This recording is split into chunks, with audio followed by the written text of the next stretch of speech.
السلام علیکم عزیز طلبہ، امید ہے آپ سب خیریت سے ہوں گے۔ امید ہے آپ نے گزشتہ سبق شعر نمبر 1 کی تشریح یاد کر لی ہوگی اور اردو کی کاپی پر لکھ لی ہوگی۔ آج ہم شعر نمبر 2 پڑھیں گے۔ شعر نمبر 2 ہے: کیسے کیسے رنگ سجائے، رنگ برنگے پھول کھلائے۔ یہ شعر مارکر سے لکھیں گے اور اس کے بعد نظم کا عنوان اور شاعر کا نام یہ بھی ہیڈنگ مارکر سے لکھیں گے۔ مفہوم کی ہیڈنگ بھی مارکر سے دیں گے۔ مفہوم یہ ہے: شاعر سوالیہ انداز میں کہتا ہے کہ یہ زمین پر خوبصورت باغات اور ان میں مختلف رنگوں کے پھول کس نے تخلیق کیے ہیں؟ ان کو بنانے والی صرف ایک اللہ کی ذات ہے۔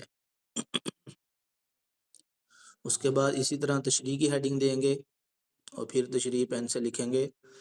اس شعر میں شاعر بیان کرتے ہیں کہ اللہ تعالیٰ نے تخلیق کائنات کے بعد اس کی تزئین و آرائش کا بھی بہترین انتظام کیا ہے۔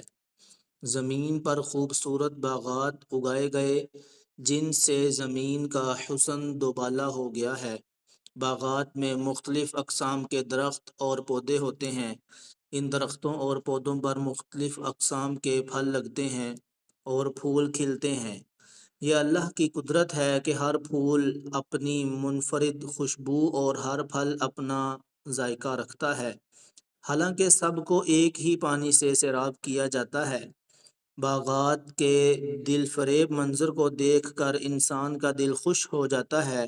باغات اور اس میں موجود پھل اور پھول اللہ تعالیٰ کی کمال قدرت کے مظاہر ہیں۔ اللہ تعالیٰ کا ارشاد ہے، بیٹا یہ حوالہ ہے نا جو نیچے، یہ بھی مارکر سے لکھیں گے۔